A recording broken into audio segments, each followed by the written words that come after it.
Okay, one of the questions that I get quite a bit that comes through Tanner's account is coming from younger parents or parents of younger kids. And the question is basically, when do I get lessons? When do I get into travel ball? When do I start spending money? What regrets do you have in raising your son? I want to support him and blah, blah, blah. So I think I'll be real candid. Some of the big things that I would do is I would highly encourage them doing a athletic movement skill that's fast. Soccer. Let your kids play soccer. Let your kids play soccer. Great movement, great agility, great bodily control that they're learning to figure out when they're younger, and just let them have fun with that. I would definitely push soccer. The next thing is their fine motor movements. They don't have it. So my big regret probably with Tanner would be pushing him at a young age for excellence that his brain really couldn't do a lot of, if that makes sense.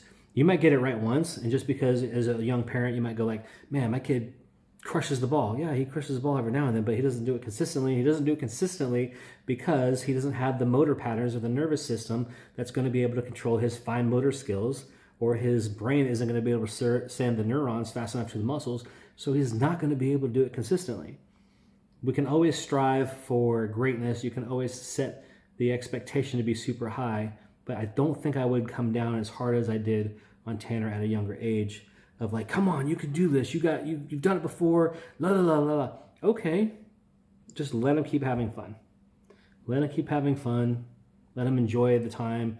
Let him enjoy the time that you spend with them. And we do that. He always kind of enjoyed spending time practicing baseball because I think he loves the competition and loves the sport of it. You know, it's just a very challenging sport, something that he enjoys. So there's a line of expectation, but you can fall short of those expectations and still encourage them to be good or continue to grow, or set the tone of like, dude, I'm just gonna let you know, you're gonna suck at this. It's gonna be hard. It's gonna fail. You're gonna be terrible at it, but it's gonna make you better in the long run. So we're gonna keep doing it. And when you do it right, man, it's gonna be awesome. And when you do it wrong, we're just gonna keep trying. Huge advice. Listen to that. The other thing would probably be, or the other question is, when should I start travel ball? You don't necessarily need to start travel ball if you have good coaching. We're fortunate enough to have pretty good coaching at a young age. I coached him along with some friends for up until about 14 years old. And at that point, you kind of go like, all right, we got to figure out the whole dad thing, coach thing. So that's kind of when I pulled back. But if you have good facilities that you have access to, and you have the ability to deal with coaches that actually know what they're talking about and can put time into the kids, or at least here's the program. Like for me, coaching, we don't do batting practice. We don't do team batting practice. I'm not going to teach you how to be a better hitter in a group setting. It's just not going to happen. The only way we would do it is if we threw live BP, had 3 pitchers running, and had 2 or 3 guys lined up to go hit through a rotation for actual live BP. But you cannot think about it. You got 10 players, you have 1 hour, you have 6 minutes.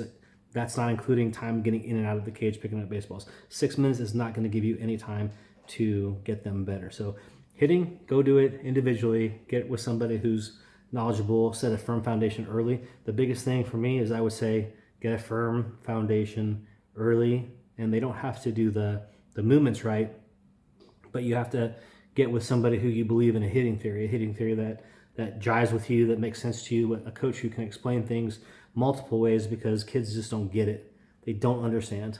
They don't get like, hey, let's stay in your back pocket. Let's stay behind the ball. Okay, explain that another way, coach, because my 7-year-old doesn't understand what stay behind the ball means, literally. So you have to work feelings. Like, here's a feel. Hey, does it feel like you're doing this? Or do you notice that your hands are feeling like they're getting further away from your body? Or do you feel like you have to pull on the bat in order to keep it from going away from your body? You have to be able to find somebody who can explain it to your kid. And if they can't explain it to your kid, you're wasting money. Stick with somebody that you enjoy their hitting theory, that you feel is knowledgeable, that you can challenge and be like, dude, I don't get this. I don't understand why you're telling him to do X, Y, and Z, when in reality, if we're looking at how the bat actually moves on elite players, it doesn't look like that. And they might say, well, because your kid's not elite yet, and we're setting the foundation for how he needs to move. So that would be a big thing. And I would really spend my money on pitching lessons.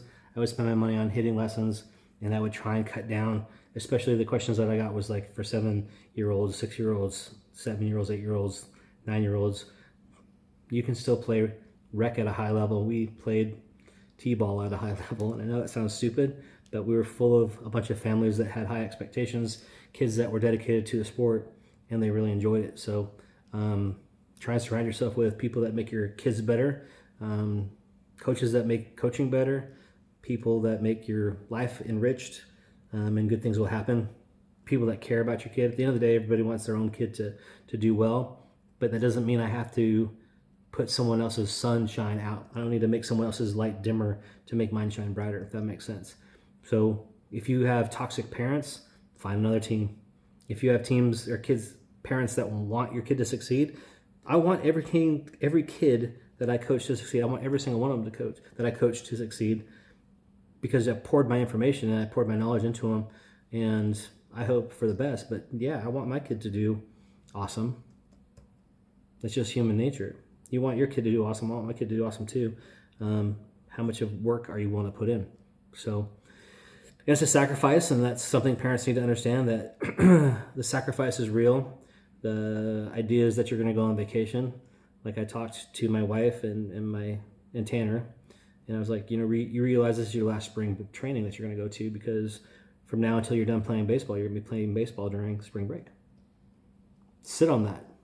You play through high school, you will not have another spring training that you can go to. You play in college, you're not going to go to spring training. But what I'm saying is, you're not going to have a spring break. You're not going to have a vacation time when spring break comes along in college. You will not have a downtime when you're a professional baseball player, MILB or MLB. It just comes to an end. So enjoy the times while you can when they're younger, and then understand there's a time to put the gas on, and it's time to rock and roll. So encouragement, high quality, skilled coaching. If you can't have that coach explain to you what the plan is, long-term plan, if you can't question their hitting theory, if they can't explain what their hitting theory is, and their hitting theory shouldn't be the same for every kid. In fact, it should be completely different for every kid, because everyone has different levers, meaning arms, legs, mobility in their hips, mobility in their ankles, mobility in their knees, mobility in their thoracic, cervical, lumbar spines. Everyone's different.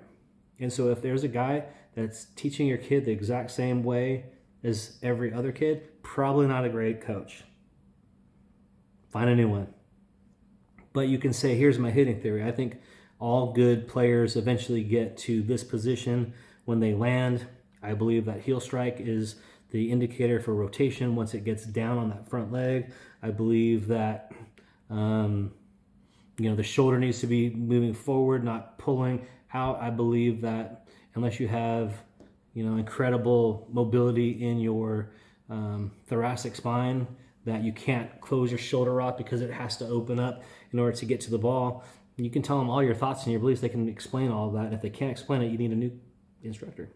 High quality instruction, someone who can explain it to your kid multiple ways where they understand it, where they're having a good time. Take the pressure off of them. Understand that this is a game of failure, that they are going to be frustrated as can be. And your job is to build them up before that failure comes, or give them the information that you're going to suck for a little bit. And then once you're good, you're still going to suck, because you're going to get out 7 out of 10 times and you're going to be excellent. So build them up. Let them have a little bit of edge to them. That would be another thing that I would highly recommend, because when they go 0 for 15, and it's going to happen at some point, you're going to want a little of that cockiness, confidence, and reserve that they will use and need. So that's my advice, is let them have fun, get good coaching, good instruction, private lessons. If you're just going to baseball practice and expecting your child to get better, it's not going to happen. And it sucks the energy out of the coach, because each coach doesn't want to cut their kids. They put enough time and effort into their kids, their team, and they want their team to get better. But if I don't cut your kid because your kid's not getting better, because you're not putting in work outside of practice to get better, eventually I'll lose my team, because everybody wants to win, everybody wants to grow. And if you're holding us back because little Johnny can't hit, little Johnny creates an error every time the ball comes to him and it costs us games, little Johnny's got to go. So it's nothing personal. That's the world of higher level baseball, and that happens at very young ages even. So put in work outside of practice. We can tell when you're putting in work and when you're not. And it sucks because I don't want to keep going over the same defensive cuts 5 practices in a row because you don't understand where to throw the ball. Well, we've gone over it multiple times. We've literally laid out a roadmap. If this, then that. Look, here's where you throw the ball. This is where you line up if this is the situation. And you still don't get it. That's not on the coach. That's on you. That's on you, the player. That's on you, the parent, for not quizzing your kid or preparing your kid because you have to do work outside of practice. So that's kind of it. So I appreciate it. This is rare that I get on Tanner's account, but it is a question that's becoming more and more prevalent. So I thought you guys might want to hear about it. And if there's any more questions, feel free to send a direct message. Whatever, write in the comments below if you have any questions about, when do you start pushing your kid, or if my kid's not in it, now what do I do? It happens. So if they're not in anymore, I would probably say take a break for a little bit and then see if they come back to it. So, but the biggest reason they leave is because they didn't get equipped to be successful, and it's a hard game. They weren't equipped properly to be successful, or the parent is riding their butts too much, and it's a downer. Everybody, when they strike out, sees them. The other team's cheering. The other team might be saying your kid sucks. They hear it, and then you got the parent talk when they're in the car, like, how come you did this? Why didn't you do this? You should have done this. Well, little Johnny just knows that he's sucked at that game, and maybe take the time to build him back up and be like, it's all right. Learn, move on. Don't do it again. Figure it out. Well, we got this. So that's my biggest thing. Let them have fun and watch how much pressure you put on when you put on the pressure. So hope you guys liked it. It was very candid moments. So if you guys have anything else, let me know in the comments below or send a DM. See ya.